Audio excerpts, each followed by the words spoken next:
இது எல்லாத்தையும் பாதுகாக்கிற ஒரு 3 வினாடி ரகசியம்.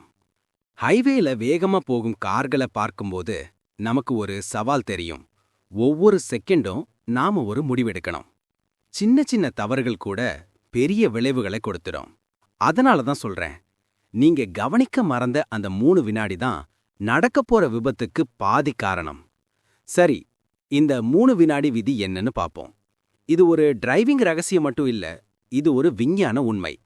கார் ஓட்டும் நண்பர்களுக்கு ஒரு கேள்வி. நீங்க முன்னாடி போற வாகனத்துக்கும் உங்க வாகனத்துக்கும் இடையில எவ்வளவு தூரம் இடைவெளி விடணும்னு நினைக்கிறீங்க? பலரும் எனக்கு பிரேக் போட நேரம் கிடைச்சா போதும்னு நினைப்பாங்க.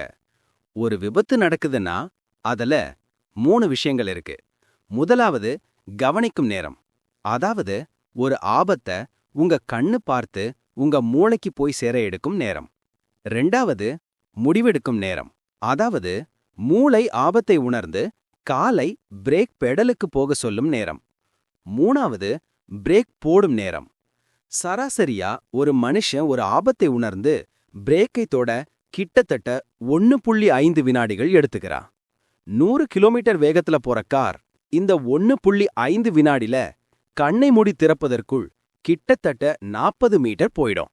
அந்த 40 மீட்டருக்கு அப்புறம்தான் உங்க பிரேக்கே வேலை செய்ய ஆரம்பிக்குது. அப்போ நீங்க உங்க முன்னாடி போற காருக்கு பின்னாடி 2 வினாடி இடைவெளி விட்டால் மட்டும்தான் நீங்க பிரேக் போட்டாலும் விபத்து ஏற்படாமல் இருக்க முடியும். இப்போ இந்த விதியை எப்படி பயன்படுத்துறதுன்னு பார்க்கலாம். இது ரொம்ப சிம்பிள். நீங்க ஒரு ஹைவேல போறீங்க. உங்க முன்னாடி ஒரு கார் போகுது. இப்போ அந்த முன் கார் கடந்து போகிற ஒரு நிலையான பொருளை, ஒரு மரமோ பாலமோ அல்லது சாலையோர கம்பமோ குறிச்சுக்கோங்க. அந்த முன் கார் அந்த பொருளை கடக்கும்போது நீங்க மனசுக்குள்ளே எண்ணணும், 1, 2, 3. நீங்க 3ன்னு எண்ணி முடிக்கும்போது தான் உங்கள் கார் அந்த குறிப்பிட்ட பொருளை கடக்க வேண்டும். நீங்கள் 3 முடிப்பதற்குள் அந்த குறிப்பிட்ட பொருளை கடந்து விட்டால் நீங்க ரொம்பவும் நெருக்கமா போறீங்கன்னு அர்த்தம். உங்க டைமிங் லேட் ஆகுதுன்னு அர்த்தம். விபத்துக்கு பாதி காரணம் நீங்க தான். சில சமயம் முன்னாடி ஒருத்தர் ஓவரா ஸ்லோவா போனா நமக்கு கோபம் வந்து வேகமா ஓவர்டேக் பண்ண ட்ரை பண்ணுவோம். ஆனா உங்க உணர்ச்சிகளுக்கும் அந்த 3 வினாடி டைம் கொடுங்க. ஓவர் ஸ்பீடு காட்டுறது உங்க கெத்து கிடையாது. நிதானமான பயணம்தான் ஒரு டிரைவரோட உண்மையான கெத்து.